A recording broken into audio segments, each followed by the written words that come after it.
Hello and welcome to the IELTS multi-step program. My name is Lanre and I'll be your anchor throughout this journey. Today, we're going to be focusing on the reading section of the IELTS test. So be it the academic model or the general training model, this is a very important video that you need to watch, as the reading test is one of the most significant areas where a lot of test takers have issues. Over the years, I've discussed with a couple of people who have taken the test or who are intending to take the test. And when you ask them what are the challenges that they find with the IELTS, reading usually features most prominently. Specifically, areas like true-false not given questions or questions that require them to match headings or to match sentence endings. Today, I will be sharing with you strategies that have been proven to move you from wherever you are to an instant band 8.5 or band 9. And this is something that thousands of students have taken and have tried it, and they have assured us that it works. Today, you will be one of the lucky ones who will benefit from this repertoire of strategies and steps that you can take to ensure that you achieve your desired success in the IELTS test. So, let's get right into it.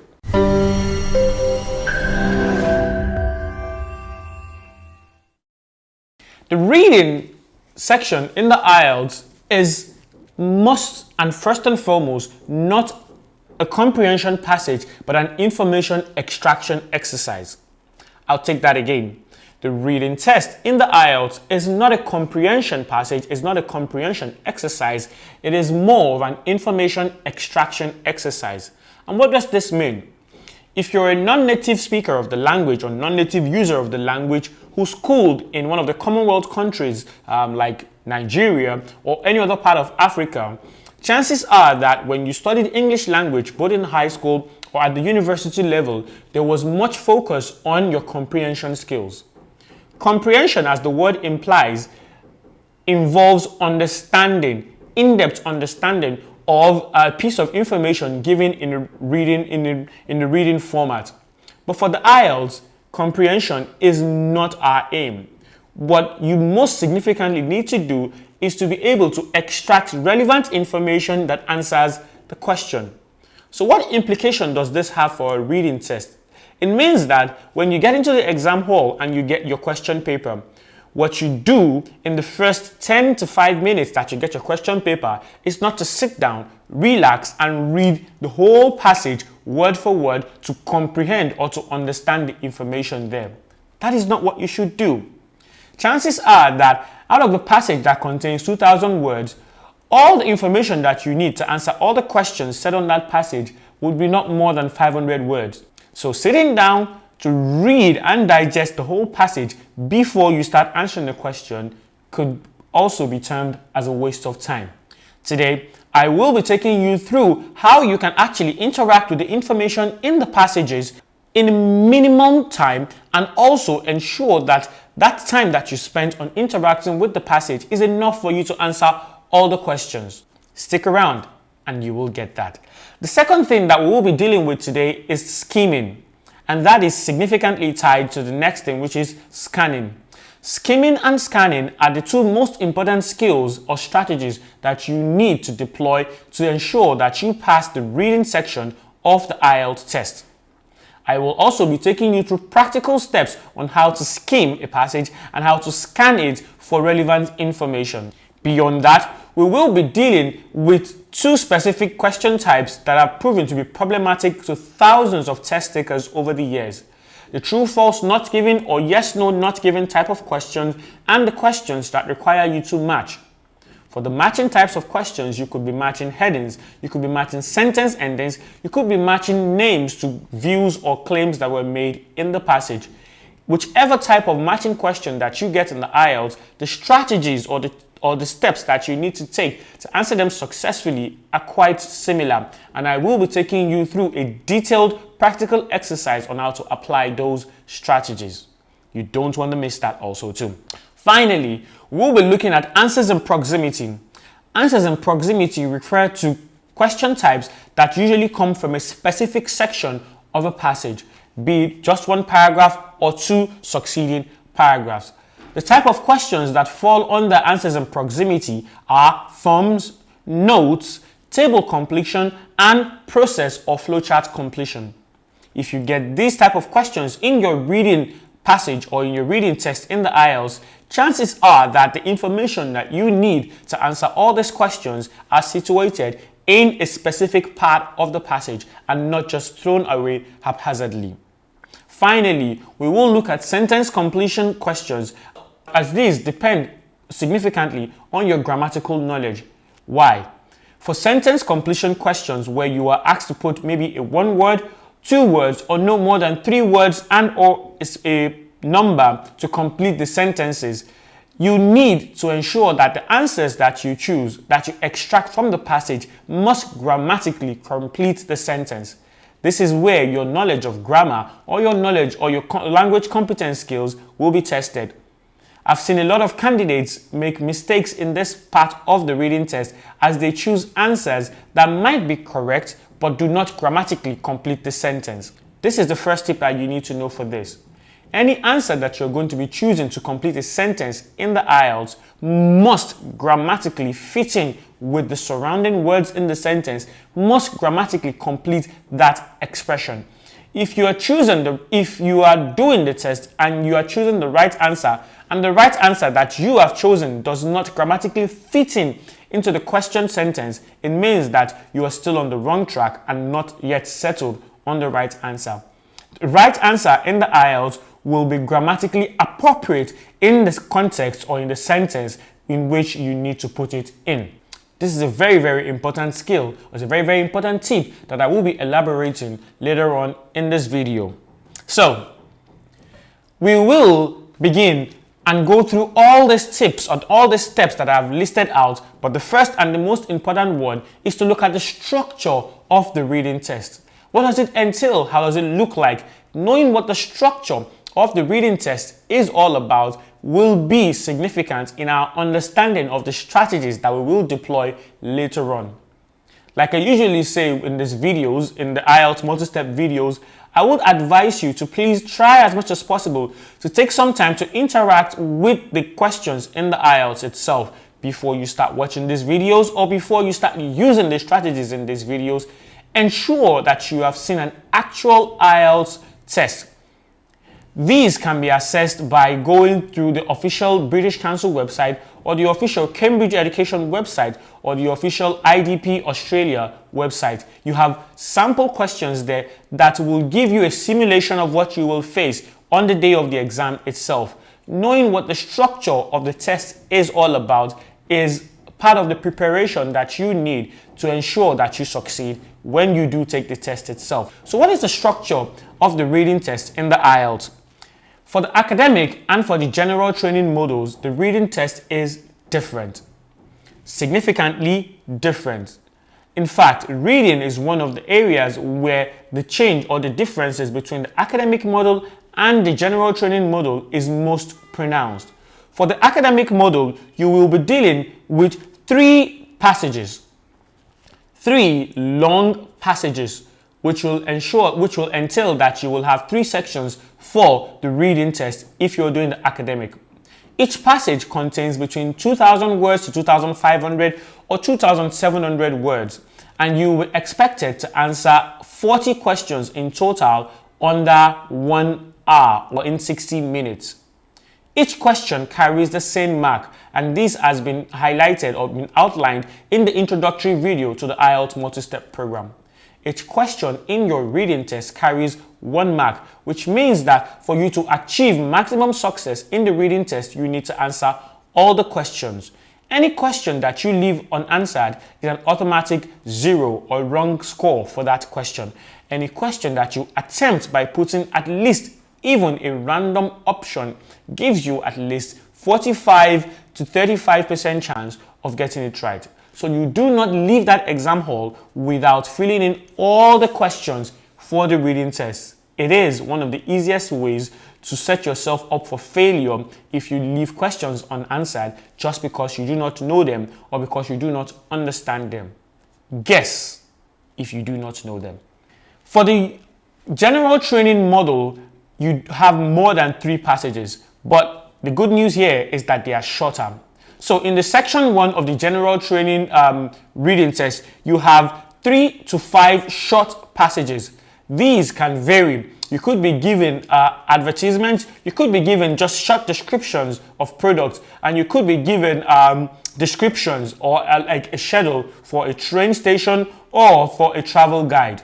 All these are going to be really, really short, and the 5 short passages or 3 short passages combined together may not even meet up with the word count for one academic passage. The second section of the general training reading test contains 2 fairly long work-related passages. And the last section in the general training module contains just 1 passage that is drawn from an academic context. This is very similar to what you would find in the academic module for the reading test, which is why I always recommend that whichever one you are taking, whichever test you are taking, either the academic or the general training module, you should at least find at least 1 time that you practice with the academic module. Why is this? It is more difficult, and the skills that you need there are still relevant for the general training module, because the last passage that you will be facing in the general training module is the same as what you have in the academic module. So it is not a waste to practice with the academic module, as there are even more practice materials for the academic test takers than for the general training test takers. Like I mentioned earlier, both general training and the academic module contains 40 questions that you are expected to answer within the 1 hour duration. The difficulty increases in the order of progression. As you progress, the questions get harder. Questions in section 1 are easier than questions in section 2, while the questions in section 3 are usually the toughest in the reading test. Each reading text will involve at least 3 to 4 different question types. So for the academic module, your passage 1 might have 3 to 4 different question types that will be assigned to it. Your section 2 also has 3 to 4 different question types assigned to it. Same with the section 3, that's the passage 3. For the general training module also, they ensure that all the passages that you will be given will have different question types assigned to them, which means that each test taker leaves the exam hall answering at least 5 different question types, which is why you need to practice as widely and as varied in a varied manner as much as possible, so that you touch on all the different question types, so that on the day of the exam you will not be found wanting, or you will not get there and be shocked by a question type that you have not encountered before.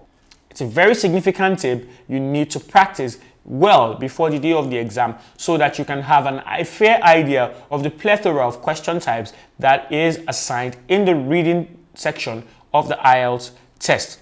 So what are the skills that are tested in the reading test? There are several skills tested, but the most important one is your information extraction skills. How well can you extract relevant details or relevant information from a given body of text to answer specific questions that are set? Once you can do this, or once you can do this very well, you have a very significant chance of succeeding in the IELTS, especially in the reading part. So, which skills are tested? Identifying the writer's overall purpose is a skill that is tested. What is the reason why this author wrote this particular passage? What is the reason why this author discussed this particular topic in this passage? These are type of questions that fall under writer's overall purpose. You will also be tested on your ability to follow key arguments in a text. Follow key arguments in a text. You could be given an academic passage where you have that talks about a scientific challenge or a scientific concept, and you have 5 or 6 scientists giving their different claims or different views on that particular topic in the passage. You will be tested on your ability to follow who said what, about what, and what is this person's particular stand to the particular concept that is being discussed. This type of question could be a matching question, where they give you a series of names, 6 names, and they give you 6 sentences, and they tell you to match who said what to the person who said it. Simply, like I mentioned earlier, tests your ability to follow the key arguments or the main arguments in the particular text. You will also be tested on your ability to identify opinions and attitudes. Opinions and attitudes. You will also be tested on your ability to locate specific information, which, like I mentioned earlier on, is probably the most significant skill that is tested in the reading section of the IELTS test. You will also be tested on your ability to distinguish main ideas from supporting details. Distinguishing main ideas from supporting details. Finally, you will also be tested on your ability to extract information to complete diagrams, summaries, tables, or a set of notes.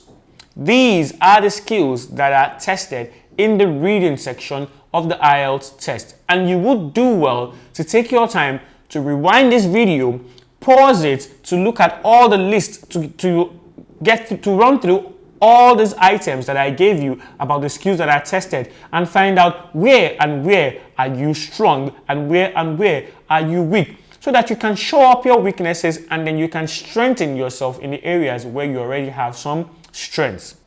What is the marking guide, or what is the marking scheme for the reading test? For the general training test, you need to get 40 questions right out of 40 for you to achieve a band 9.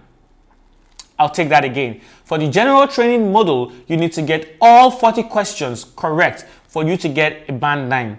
Whereas for you to get a band 7 in the general training module, you need to get 35 questions correct out of 40 questions. For the academic module, it is 1 mark lesser. So for you to get a band 9 in the academic module, all you need to get is 39 questions right out of 40. For you to get a band 7 in the academic module, all you need to do is to get 33 questions right out of 40.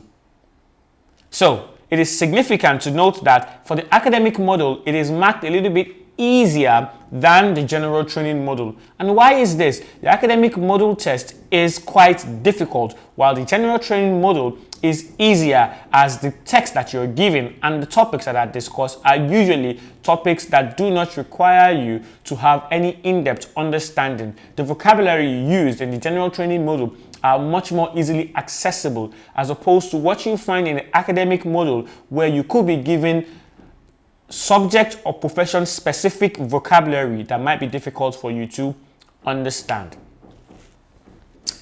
So let's start with scheming, which is the first and most important skill that I mentioned that we will be walking through in the scheming scanning concepts for the reading test. Skimming a passage means reading it quickly, concentrating on content words like nouns or verbs to find the main point. I'll read that definition again, as it is very important that we get a clear idea of the definition before we start using or before we start deploying the strategy itself. Skimming a passage means reading it quickly by concentrating on content words like nouns or verbs to find the main point. It simply gives you an overview of a body of text and also lets one know where to find information. When you skim through a passage, you're not reading in depth. You're not trying to understand every piece of ink in that passage. All you're trying to do is to get the gist, to have an overview of the passage and to know how the information is structured, where to locate what specific type of information that you need. This is what skimming does for you. Skimming, I'll take it again, does not mean in-depth reading. When you're skimming through a passage, you will come across words, you will come across expressions that you do not understand. Now is not that time, is not the time to stop and try to reason or figure it out. No. All you are doing is just knowing where those information is located. Then when you are scanning, or if the question requires you to understand that particular word, particular expression, you can now scan for it, locate it, and then do an in-depth reading of that particular place.